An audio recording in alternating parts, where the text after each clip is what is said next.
Karibu kwa taarifa. Na tukianza na taarifa ambazo tumezipea kipaumbele mtazamaji, ni kwamba wabunge mara kwa mara katika maeneo kadhaa katika kaunti ya Baringo na mipaka yake. Hata hivyo, wakizungumza huko Eldama Ravine wakitoa ufadhili wa karo kwa sauti moja, wabunge hao wamemtaka rais kusaidia wakazi wa eneo la Bonde La Ufa kutokana na mashambulizi na mauaji ya kiholela, huku mifugo na zaidi ya watoto 10 kuuliwa na majambazi maeneo hayo. Ukianza kusikia mnalialia our people, our watu, ambia serikali chafua mpaka waheshimu ya kwamba kuna serikali Kenya. UDA ni serikali, ni chama ya kuhakikisha wa Kenya iko na umoja na iko na amani. We will not as a party become a home of criminals and bandits. They must change. Wapate salvation ya Mungu. Nataka niwahakikishie hii maneno ya banditry lazima iishe na itaisha. Yeye amesema kama hawezi maliza hakuna mtu mwingine, hata rais ile nakuja hawezi maliza. So it means he has voted, he must finish this issue. What you've gone through in Baringo North should not happen in a democratic country and in this time and era. And I urge that we must all as leaders unite. Na kwingineko mtazamaji, waziri wa usalama wa ndani Profesa Kithure Kindiki amewaomba maafisa usalama waliopelekwa mikoa ya kaskazini mashariki na pwani ya juu kushirikiana kwa karibu na jumuiya ya mitaa kwa matokeo bora ya vita dhidi ya ugaidi. Kindiki aliyazungumza katika eneo bunge la Lagdera wakati wa uendeshaji wa kaunti ndogo ya Shantabag na usimamizi wa Kennedy Lwanyi akiwa naibu kamishna wa kwanza wa kaunti hiyo. Alikiri kufanikiwa katika vita vya dhidi ya ugaidi eneo hilo. Aidha, kamishna huyo alitangaza kuwa ufunguzi wa ofisi za idara ya uhamiaji Garissa uliosubiriwa kwa muda mrefu sasa umeweza kurejesha huduma hizo. Hata hivyo, huduma ambazo zimewekwa hapo ni bima na pasipoti, kitambulisho cha taifa na nyaraka zingine za uraia. Kutaanza baada ya radhi hiyo pamoja na baadhi ya huduma mbalimbali za serikali. Tunaomba wananchi kushirikiana na serikali,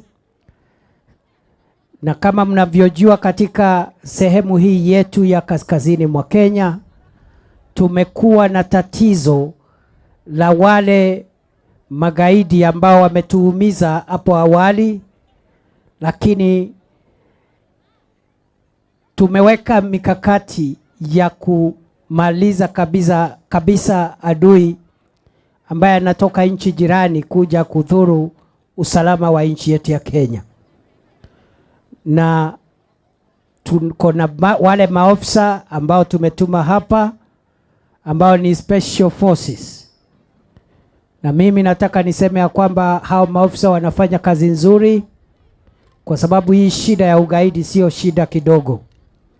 Wengine tumewapoteza wakiwa kazini, wengine wameumizwa wakati adui anatega mabomu ya ardhini, lakini bado wanaendelea kukabiliana na adui. Serikali inaendelea kuboresha vifaa vya kazi vya maafisa wetu, kwa sababu wakati huu tunatumia mbinu mpya, vifaa vipya, na tungetaka operesheni zetu za kiusalama ziwe na kiurafiki, siwe za kiurafiki. Umma usiumizwe, mwananchi asiumizwe. Tutafutane na adui, tushughulikie adui. Na mimi nataka niseme ya kwamba katika hii vita ya ugaidi, maafisa wetu ambao mnafanya kazi hapa, Mungu akinijalia nikiwa waziri wenu nitafanya ziara mingi ili tujumuike na nyinyi katika sehemu zenu za kazi. Msijione kama mmewekwa hapa mukae hapa peke yenu. We are doing in this region to secure the country and make our region safe. I will be visiting them and so that we can engage with them, and also so that I can be able to support them and give them morale even as they serve the country. Na kwingineko, kikundi kazi cha sekta mbalimbali juu ya utambuzi wa kanuni za usawa wa kijinsia kimezindua mfumo ambao wanasema unahakikisha kupatikana kwa usawa wa kijinsia wa theluthi mbili. Jopo kazi hilo limependekeza kufanya marekebisho ibara ya 97 ili kuweka utaratibu wa kuteua wajumbe wa ziada wa bunge iwapo baada ya kutangazwa kwa matokeo baada ya uchaguzi mkuu wanachama wa bunge hilo hauendani na kanuni za katiba ya jinsia sawa ya theluthi mbili, na zaidi inapendekeza kuingizwa kwa kifungu cha mpito katika kifungu cha 98A ili kuwezesha bunge la sasa kuendana na mahitaji ya theluthi mbili ya jinsia sawa. There is a live advisory from the Chief Justice for the President to dissolve Parliament. It is on the President's desk. We don't need another advisory. And then we would have gone ahead as Parliament to try and make amendments to the law so that we can be able to have a formula for electing women for 2027. Na kwingineko, mtazamaji, wakazi wenye ghadhabu kutoka kijiji cha Magina eneo bunge la Nari kaunti ya Kiambu walivamia mtu mmoja anayeshukiwa kuwa mwizi wa mifugo na kumuua, huku wengine 4 wakitoroka baada ya kupatikana wakichinja ng'ombe wawili waliokuwa wameibwa kutoka kwa mkulima mmoja eneo hilo. Wakazi hawa sasa wanasema kuwa kumekuwa na visa kama hivyo mara nyingi za wizi wa mifugo, na wanaamini wezi hao hutumia gari lisilo na nambari ya usajili kuwachinja wanyama hao na kuwapeleka kwenye masoko yasiyojulikana. Mwenyekiti wa nyumba 10 eneo hilo Njoroge Kamande ameagiza uchunguzi kamili kufanyika na kuwakamata washukiwa wengine wanaokwepa mkono wa sheria. Wakati nilikuwa nyumbani mvua ikanyesha, wakati nilikuwa natarajia kuja kuchukua ng'ombe,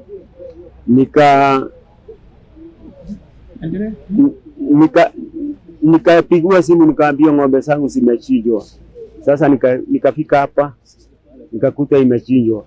Ng'ombe zinanisaidiaga, nilikuwa nimenunua ikiwa wadama wadogo, nikalea. Nilikuwa ninataka hizo ng'ombe zisifike kiasi niwe nikikamua nilishe boma yangu. Sasa nimeitwa, wakati nimefika nimekuta mhalifu amepigwa na ameaga. Hata mbuzi hapa inafunguliwa kila wakati hapa. Watu halali. Hapa hatulali. Zinafunguliwa ng'ombe mbili pale na mbili. Sasa zingine zimefika. Sasa wanakuja mchana. Basi ni kama ng'ombe 50. Na mbuzi hapa kama 20 zimeenda. Sasa hata usiku zingine tuliogelea huko kwa demu zikiimbiwa wakaondoka. Sasa wanamaliza yetu. Kutoka mbuzi hasi kuimbiwa ni kama mbuzi 50.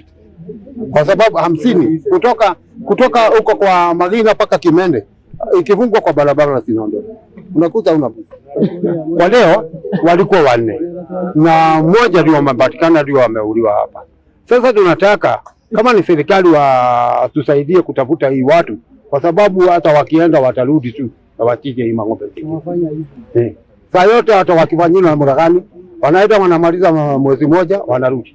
Kwa ambapo walikuwa wanachinja kukawa na watu waliweza kupitia karibu na wakaona, ndipo waliweza kuwavamia na mwizi mmoja akaweza kushikwa na akauawa. Wakati alikuwa anahojiwa wamweleze hao wengine ni akina nani, lakini wakati alikataa kusema wengine ni akina nani, aliweza kuuawa na wale watu ambao waliweza kufika. Ombi langu kwa wakazi wa area hii, sababu hizi ng'ombe zimebaki mahala hapa na hazijakaguliwa na daktari, kwa hivyo ni ombi langu wasiweze kuzikula kama hazijaangaliwa na daktari. Na mtazamaji, kwingineko, mashirika ya watetezi wa haki za kibinadamu yamelaumu huduma ya polisi ya kitaifa katika kaunti ya Marsabit kwa kukosa kuwakamata na kufikishwa mahakamani wahalifu waliomuua mwanamke kwa madai ya kuwa alikuwa mchawi kijiji cha Kargi huko kaunti ya Marsabit. Wakiongozwa na tume ya kitaifa ya haki za kibinadamu ya Kenya, muungano huo wa watetezi pia uliweza kusema kwamba licha ya wahalifu hao kujulikana, hakuna hatua yoyote iliyochukuliwa wiki mbili baada ya kitendo hicho cha kinyama kutekelezwa. Mkurugenzi mtendaji wa muungano huo wa watetezi kama Ngugi alisema kuwa maisha ya wanawake huko Kargi yako hatarini ikiwa kesi hii haitashughulikiwa. Wameua mtu, watafute, waingie kwa jela, walipie madhambi zao. Na tutaki kitu kama hii itendeke sana, itendeke tena. Huyu mtoto ako na mauchungu nyingi sana. Hata ukijaribu kumwambia aongee, yeye haezi ongea, ni kulia tu. Kwa sababu from now on hana mtu wa kurudi kukuja kumwona. The husband ako very old. Huyo mama ameuliwa ndo alikuwa anamtekea. Saizi yeye pia hana mtu wa kumtekea. Sisi kama pastoralist hatuna haki. Hapa hatuna haki, hii ni mateso kabisa. Hii ni mateso kubwa sana kwa sababu hakuna venye mganga anakuja tu kusema fulani akona uchawi, mnaenda mnamchapa mpaka anakufa. Sisi tunaomba haki na hatutaki kitu kama hii happen tena. Hatutaki, tunataka hawa watu watafutwe juu wanajulikana wako wapi. Chief ameongea, amesema shida yake ni kuwa hana reinforcement. Chief asaidiwe, apate reinforcement, hawa watu wawekwe ndani. More than 20 women have been reported murdered because of femicide, and we have to say no to this. We can't normalize the killing of our daughters, the killing of our mothers, the killing of our spouses, and the killing of our grandparents. We can't allow this. For me, I'm speaking right now directly to the Inspector General of Police. This incident or this case demonstrates that Mr. Kome is lacking the integrity to speak to Kenyans that he's a chief police officer without having to act when such an injustice happens to just one woman. I think it is time Mr. Amin steps up and brings his force of the DCI people to come and do the investigation that are necessary and to arrest people who are known in this village. So we condemn this in the strongest term possible, and we are going to make sure and to fight hard to mobilize all voices of the world that are committed to justice to condemn this incident. And we say that the killing of women that is taking place in Kargi should never happen again. I'm sitting and standing next to women who are scared because they don't know who is next. Naomba pia serikali kwa wale wa mama ambapo wamebaki hapa sasa kwa kijiji. Pengine kuna wale wameshaitwa majina yao. Tafadhali tunaomba msiue hawa mama. Protect us. Protect these women. They are innocent. Hakuna mali wanaweza fanya. Hata hawezi kukuchapa. Mbona mnakuja kuwachapa kwa manyumba yao? Tafadhali tusisikie tena kitu kama hii imetendeka, sio kwa hapa peke yake, but for the whole country. Tumechoka kuona kwa TV mkiua wa mama. Tumechoka kuona kila wakati ni mama ndio mchawi. Mbona si wanaume ndio wachawi? Mbona tujaona mwanaume mmoja akiuawa? Tafadhali protect these innocent ones behind me. I don't want them to be killed. Na mtazamaji, tukisonga mbele na taarifa zingine ni kwamba Rais William Ruto mnamo Jumanne leo alifungua rasmi kikao maalum cha Bunge la Afrika Mashariki Yala wakati wa uzinduzi wa Bunge la 5. Bunge hilo lenye wanachama 23 litafanya kikao chake nchini kwa muda wa wiki 3 zijazo ili kutafakari ripoti ya kamati tofauti humu nchini. Kikao hicho cha wiki 3 kitakachokamilika Machi 20 kitafanya mijadala yake chini ya wenyekiti wa spika wa Yala Joseph Ntakirutimana. Kwa mujibu wa kanuni za taratibu zake, vikao vya Yala vinafanyika kwa mzunguko katika nchi 5 mashirika ya Umoja wa Afrika ya Mashariki. Hata hivyo, 2 kati ya 6 vinavyofanyika kila mwaka huwa vinafanyika huko Arusha. Mojawapo ni bunge la bajeti ambapo hufanyika Mei na mwezi wa Juni. By dint of a consistent drive to implement our collective vision for integration, this assembly has enabled us to overcome the shortcomings which rendered the first East Africa community so vulnerable that it ultimately collapsed, and to make significant progress on each pillar of integration, thereby making EAC a resilient, dynamic, progressive region on the threshold of historic transformation. Our customs union is on the move, with this assembly creating legislative frameworks to establish a common external tariff, uniform customs rules and procedures, and common rules of origin. And I want to congratulate members here for being patriotic to EAC and making sure these instruments are in place.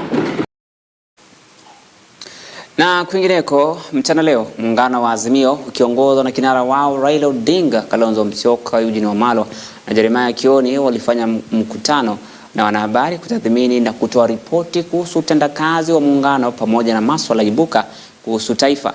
Ripoti hilo likisomwa na Jeremiah Kioni imetaja kuishtumu serikali ya Kenya Kwanza kulipisha ushuru wa ziada kwa Wakenya na kupinga tozo la ushuru wa nyumba za bei nafuu. Muungano huo wa Azimio uliendelea kukashifu vikali utendakazi wa serikali ya Rais William Ruto, wakitaka wananchi na wakulima kususia baadhi ya ushuru kutoka kwa serikali. The purpose of the meeting was one, to take a bird's eye view of the nation with regard to issues that we have been outspoken on, namely the high cost of living, inclusivity in appointments to public service, the taxation regime, and the general health of the economy. 2, get a briefing on the status and progress of the NADCO report. 3, get a briefing on the progress and status of Azimio Leader Right Honorable Raila Amolo Odinga's bid for the chairmanship of the African Union Commission. On the state of the economy, the summit maintains that the view that the tax burden being borne by Kenyans is unreasonable and unsustainable. The Kenya Kwanza regime is failing the test of being caring and compassionate. Paying taxes should never be a punishment, but a patriotic duty. Under the KK regime, taxation is a punishment that is hurting the entire economy. We remain opposed to the 16% tax on petroleum products. We remain opposed to the housing tax and its colonial undertones that make it look like the infamous hut tax of the colonial era. We are deeply opposed to the high pay rates that Kenyan workers are being forced to endure. We remain opposed to the subjection of the retiree pensions to taxation. We also remain opposed deeply to the idea of subjecting farm produce to taxation. It is our position that forcing farmers to part with 5 shillings for every 100 shillings they make from their farm produce is unreasonable and cruel. Na mtazamaji, tukisonga mbele, Jumatatu wiki ijayo madaktari kote nchini wako tayari kuweka chini zana zao, wakifuatwa na vyama vingine vya afya katika muda wa wiki 2 kupinga kushindwa kwa Wizara ya Afya kuwaajiri wahudumu wa afya kama ilivyoamrishwa na sheria. Mgogoro huo unaongezeka unatokana na madai ya hazina ya kitaifa ya kushindwa kutoa fedha kwa ajili ya kuajiri walimu madaktari angalau kulingana na Wizara ya Afya. They have a 144 billion budget and they do nothing except attend conferences and campaign for political positions. Counties have mismanaged the human resources on the ground. It's only the interns who are the saving grace, and they must be paid. Communication they are giving is that they have done their best, but the treasury is refusing to give them money. Given the fact that we had given more than 2 weeks notice that we were coming, the CS and the PSs are nowhere to be seen. So we can only conclude that they actually evaded meeting us today. We agreed in Kericho, within the Kericho declaration, that at the end of this 1 year that was given by the Public Service Commission, and which is coming to an end in May, we should have absorbed them. There's a gap. So it means that many Kenyans aren't actually receiving the attention and the medical care that they truly deserve, because medical interns are the backbone. So Kenyans are suffering, and Kenyans will suffer if we actually don't bridge this gap. In the budget, we've provided for the UHC employees to be paid, but we want the county governments to absorb them on permanent and pensionable. It has taken the ministry very long, and the ministry has not been responsive to your issues. Na mtazamaji, tukisonga mbele, Waziri wa Afya Susan Nakumicha ametoa wito kwa madaktari kutogoma na kutoa fursa ya mazungumzo, huku akiahidi kushughulikia malalamishi yao yaliyowasilishwa na wahudumu wa afya. Waziri huyo aliwaambia madaktari hao waondoe notisi ya mgomo na waje kwenye meza ya mazungumzo ili kupata suluhu. Madaktari walikuwa wametoa notisi ya siku 7 kupinga ucheleweshwaji wa kuajiri madaktari wa ndani na kile walichokitaja mazingira duni ya kazi. Allow a discussion and conversation to take place. As I have said, there are many things that we need to discuss. A strike will not resolve. A solution will only be found when we sit on the table and discuss as all stakeholders. Remember, we have county governments, they are stakeholders in this matter. We have the Ministry of Labour, they are stakeholders in this matter. We have National Treasury, they are stakeholders in this matter. We have Public Service Commission, they are stakeholders. We have Salary and Remuneration Commission, they are stakeholders. Ministry of Health. So mine is to ask for their patience as we finalize that from the meeting they have had with the PS, I'm going to be briefed, we will find a way. Na kwingineko ni afueni kwa watu wanaoishi na ulemavu kutoka kaunti ya Bungoma baada ya shirika la Msalaba Mwekundu kwa shirikiano na kampuni ya CBM Global watunuku vifaa vitakavyowasaidia katika hali yao ya kawaida. Walemavu hao wanaoishi na changamoto mbalimbali ya kimaumbile walipokea takriban vifaa 221 vikiwemo viti vya magurudumu na mikongojo ya kutembelea miongoni mwa vifaa vingine. Waziri wa Afya kaunti ya Bungoma Daktari Andrew Wamalwa amedokeza kuwa kaunti ya Bungoma imewaajiri wafanyikazi 5 wanaoishi na ulemavu kuwa wafanyikazi katika hospitali ya rufaa ya Bungoma. Wale wote ambao wanaenda kunufaika na vifaa hivi waweze kuvitumia kwa njia ambayo ni njema. Tunaenda kule Kopsiro pia kupeana vingine, na pia tunaenda kule Chesikaki ambayo iko katika Mount Elgon sub county, ili pia wote watafaidika. Mradi huu utazidi kuendelea kwa sababu washikadau wako hapa na wamesema huu ni mwanzo mpya, na tunaenda kuhakikisha kwamba kila mtu ambaye ana ulemavu amefikiwa. Kama wizara pia tumehakikisha kwamba kila sub county iko na services za rehabilitative, ambapo tunaenda kufanya screening ya wale ambao kuna ulemavu ili kujua ni nani anastahili kupewa kifaa kipi. Pia tumeweza kuandika madaktari specially wa occupational therapy wasaidie wale ambao wako na ulemavu kurudi katika hali yao ya kawaida ili pia waweze kujimudu kwa maisha yao. Kenya Red Cross imeweza kupeana kiwango kidogo cha kuweza kujianzia maisha ya hawa ambao tumewapatia vifaa kama hivi.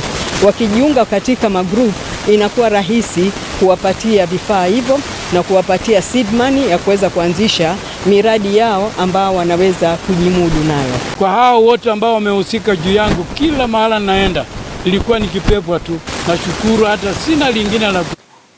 Kwingineko, waziri wa jinsia na utamaduni Aisha Juma amewataka wanaume na wanawake kuzungumzia unyanyasaji wa kijinsia, kwani idadi kubwa ya wanaume wanateseka kwa hofu ya kuongezeka kwa visa vyao kutokana na unyanyapaa wa kijamii. Akizungumza katika eneo bunge la Sabati ya kaunti ya Vihiga wakati wa uzinduzi wa kituo cha kukabiliana na dhuluma za kijinsia, Juma alisema kuwa uzinduzi wa kituo hicho unalenga kupambana na visa vya dhuluma za kijinsia katika jamii kwa kuwapa hifadhi waathiriwa bila kujali jinsia yote. Gavana wa Vihiga Wilberforce Otichlo alitoa wito wa umoja na hatua za pamoja za kukabiliana na dhuluma za kijinsia katika jamii, akisisitiza haja ya masuluhisho yanayoonekana kubadilisha vituo hivyo ambavyo huwa vinaweza kuleta tofauti kwa vijana pamoja na wanawake. Hakuna sheria ya mwanamke na mwanamume. Sheria inayoundwa kudhibiti gender based violence ni moja, ambayo inamlinda mtoto wa kike, inamlinda mtoto wa kiume, inalinda baba, inalinda mama. Kwa hivyo baba, kama umepigwa na mama, jitokeze uongee. Shida yetu ni kwamba sisi tunaongea, sisi wakina mama. Tukipigwa sisi hatunyamazi, tukidhulumiwa sisi hatunyamazi. Lakini kina baba, munaona aibu, hamutaki kuongea. Na kuwaje yule anayerepiwa inajulikana, lakini wakulawitiwa inafichwa. Kwa hivyo haya yote inatakikana watu wajitokeze, waongee waziwazi. Usiogopa utaumia, na sheria za Kenya ziko tayari kukulinda. Kwa hivyo usiogope, toka uongee. Tafadhalini, let's go back to our senses. It is wrong to rape a young girl. Kwa sababu kuambiana ukweli ziko shida. Unapata mtu amekatwa mkono, unapata mtu fulani ameweka kisu chini ya kitanda, chini ya pilo, na anasema wewe nitakuua siku moja, wewe nitakuua siku moja. Hiyo GBV center ni ya kuprevent atrocities kama hizo. Tuwe makini. Wewe ukaona umechoka tu, toka taratibu. Enda. Mwachie mwenyewe Mungu alivyomuumba kamili. Usinitafie na mambo kama hayo tafadhali. Lakini hata nyinyi wazee nataka niwaambie. Na nataka niwaambie kwa sababu tumesema na mheshimiwa governor. Tutaanza kuwa na main conference huku. Tutakuwa tunaongea na kina baba. Na ukipatikana ati umerep mtoto wa kike ambaye ni minor. Center ikuwa an empowerment center. Center ambao tunaleta vijana, kina mama, wakifundishwa kazi tofauti tofauti na kujimudu wenyewe. So hiyo ndio mpangilio wetu. Na kufanya hivyo itendeke. Na kwingineko, huenda shughuli za masomo ya chekechea zikatatizika kaunti ya Vihiga baada ya walimu zaidi ya 800 kuanza mgomo wakidai malipo duni ya mishahara. Walimu hao walifanya maandamano kupiga kile walichokisema ni kudumishwa kwa serikali ya kaunti ya Vihiga, wakieleza mahangaiko wanayopitia ambayo kwenye sekta ya elimu, wakilaumu serikali ya kaunti kwa kutoidhinisha ripoti ya tume ambayo ya kuweka mishahara hata baada ya kupokea malalamishi yao kutoka kwa sekta hiyo ya ambayo ni ya elimu kaunti ya Vihiga. Sisi kama walimu tunadai ya kwamba inafaa tuajiriwe kulingana na SRC. Hiyo SRC ilitoa huo mpangilio na kaunti yetu ya Vihiga bado haijatekeleza hayo mambo. Jambo lingine lenye linatufanya kwenda mgomo ni ya kwamba kuna zile pesa za gratuity. Tulifanya kazi kwa muda wa miaka 3 kwa kandarasi ikaisha, na hivyo basi inafaa tupatiwe hizo pesa zetu za gratuity. Wakati tulipresent petition yetu tuliambiwa kwamba tunashughulikiwa baada ya siku 7. Nadanganya ama ni ukweli? Baada ya siku 7 hakuna mawasiliano yoyote yalikuwa. Walinyamaza na wanatutisha.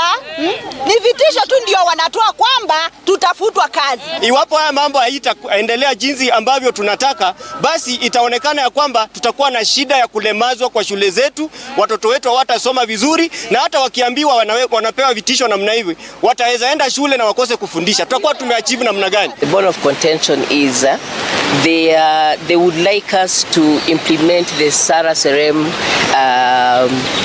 circular, the scheme very fast, and on that one now needs the county to look for money so that we are able to pay them. Na kwingineko, tukisonga katika michezo, ni kwamba wanariadha humu nchini wamesusia maandalizi ya michuano ya Kiafrika almaarufu African Games, huku wakilaumu tume ya michezo humu nchini Kenya National Sports Council kwa kuipunguza idadi wanaoshiriki mpaka 30, akiwemo mwanariadha mmoja tu katika kile kitengo. Awali mwaka 2019 idadi ya wanariadha ilifikia 60 wakishiriki katika michuano hii nchini Morocco. Wanariadha hao wamerai riadha ya Kenya kuwashirikisha wanariadha zaidi 3 katika kila kitengo, huku wakieleza kwamba wengi wao walitumia muda mwingi katika maandalizi hayo. What the athletes have said is that they cannot compete one athlete. The quota must be increased. That is what you are saying. So tumeelewana vizuri. So sisi tunataka mtusaidie kitu moja, because again hatuwezi kwenda kutetea kama hatuna team. Tutatetea when we have a team of 3 per event. That's what we are saying. So bwana Mutigo, mnanipata? What are you saying? So tusidanganywe tafadhali. Sawa? Athlete, hakuna kudanganywa. Kama hakuna mtu mwenye anaenda leo, kama ni mtu mmoja hakuna, kama ni watu wawili hakuna, watu 3 tunajua ndio wanaendanga. Sawa? Mtazamaji, shirikisho la mpira wa wavu nchini Kenya umetoa uamuzi wa kupitisha mpango wa kimataifa wa uwezeshaji wa shirikisho la mpira wa wavu wa kimataifa umeinulia kamati ya taifa ya Olimpiki ya Kenya, huku hivi karibuni rais wao Paul Tergat akisitisha hilo, inayojumuisha msaada wa kitaalamu kutoka shirika la kimataifa na kambi za bure Ulaya wakati wa Olimpiki. Mapema mwaka huu, shirika hilo lilifanya mkutano wa kujadili juu ya kuhusisha mkataba wa maelewano mbele ya Olimpiki ya Paris. Kwa pendekezo lao, kamati kuu ya taifa ya shirikisho hilo ilitaka mwakilishi sawa na makocha 3 kutoka kila upande. Kwa upande wao, shirikisho hilo walipendekeza makocha 2 nafasi kutoka pande nchini Kenya, ambao watakuwa makocha 2 wachanga au wajao kwa ajili ya mustakabali wa timu hizo mbili. Namni hatu kwa sasa tuliokuandalia majira ya Saamoja. Mwendo wa saa 3 utarejelewa na mengi zaidi na Consolata Chibalonzo. Sinde mbali, jina langu ni Emmanuel Maro na kutakia usiku mwema.